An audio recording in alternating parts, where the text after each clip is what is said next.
Welcome to the deep dive. Today, we're getting into something really fascinating, I think. It's about the surprising power of words, Mm-hmm. specifically how intentional self-reflection, like answering certain questions, can actually help shape your future. Yeah, a powerful idea. Our main source for this is an article called The Interview by Ayanna St. Gimble. So, our mission really is to unpack how feedback, maybe from others, and especially these kinds of deep personal questions, can act almost like a blueprint for your life. Write a blueprint. Yeah. And to really understand this, it helps to know the author's own experience, where she's coming from. Oh, okay. So, Ayanna St. Gimble, she had her book published, The Last of the Ancient Earthkeepers. Right. And not long after, she gets this unexpected book review, like delivered right to her doorstep. Wow, okay. Not just an email or something. No, physically there. Mm-hmm. And it wasn't just any review. It was described as really heartfelt. It sort of kicked off this realization for her. And that realization was about the impact, right? She mentioned reading it with her son. Exactly. They sat down together, read this review, and were apparently quite moved. The reviewer had this incredible insight Insight into what specifically? into the characters capturing their essence, but also drawing these uh, parallels to real-life things the author had shared with her son. So it really hit home on a personal level. Absolutely. And the author said that was a moment she truly grasped the profound impact our words can carry. Their power to connect, resonate, reveal truths even. Yes, exactly. Truths maybe we haven't fully seen ourselves. It's about connection. And then this personal moment actually led to something more public. It did. The reviewer was so impressed that she invited the author to fill out a questionnaire. Okay. For publication in this forum, she ran the Book Nook in NYC. Ah, I see. So it really connects to this larger idea, doesn't it? That our stories, our lives, they can ripple outwards, touch people far beyond our immediate circle. Yeah, one interaction sparking a new path. Precise. Which leads us nicely into the core concept of the article, the author's belief.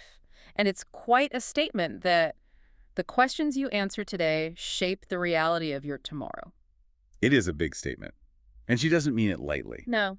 She frames these interview questions as more than just prompts. They're like keys, she says. Keys to unlock the future you actually want. And critically, it's not just a theory for her. Right. She explicitly says she experienced this herself.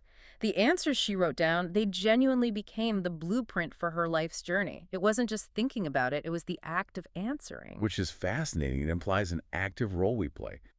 So this really brings it home for you, listening now. If her answers shaped her path. Imagine what answering similar questions could do for you. Exactly. The author basically extends this invitation. She says, embrace these questions with an open heart and a daring spirit. Let them guide you. Guide you in writing your own life story the way you want it. Yeah, becoming the architect, you could say. Okay, so let's get concrete. What are these questions from the article? Because they seem simple on the surface. They do, but the power is in the engagement, I think. Okay, first one. Who is your greatest inspiration and why? If you have more than one soul who inspires you, write in as many as you like. Inspiration. Second, what is the most important thing to you and why? Core values there. Then the future-oriented ones. Where do you see yourself in 1 year? Okay, short term. Where do you see yourself in 5 years? Midterm. And where do you see yourself in 10 years? The long view. Now, looking at that list, you might think, okay, standard interview stuff, maybe, or goal-setting exercises we've seen before. Sure, you might. But the emphasis here, the way the author presents it, is about how answering them builds that blueprint. It's the act itself. So let's unpack why they might work like that. Take the inspiration question. Okay, who is your greatest inspiration? It's not just naming someone, is it? It's about the why. Articulating why someone inspires you, forces you to define the qualities or achievements you admire, you value. So it clarifies your own aspirations. Exactly. It identifies your guiding stars, so to speak. It aligns you consciously with what you want to embody or achieve. It kind of primes you. Okay, that makes sense. What about what is the most important thing to you and why? That one feels like a filter almost, a focusing lens. How so? Well, if you truly clarify what's most important, family, career, creativity, whatever it is, it simplifies everything else. Ah, like decision making. Precisely. Your choices become clearer because you have this core priority to measure them against, like setting your internal compass. Okay, got it. And then the time-based questions, 1, 5, 10 years. Yeah, this sequence is key, I think. It creates structure for your vision. Structure how? Well, the one-year question forces immediate actionable thinking. What can you realistically do now or soon? Keeps you focused. Right, less overwhelming. Then the 5-year goal, that allows for, more complex planning, maybe skill building, bigger shifts. It's a destination you can start plotting towards. And the 10-year, that's the big dream. That's the North Star, maybe. The bold, long-term vision that gives overall direction, stops you getting lost in just the day-to-day grind. So it's a classic goal-setting framework in a way. It has elements of that, yes, but the author really stresses the writing down part. That act of articulating and committing the answers to paper or screen, that's what shifts them from just vague thoughts into declared intentions, into that blueprint. It's moving from wishing to designing, actively building. That's a great way to put it, designing.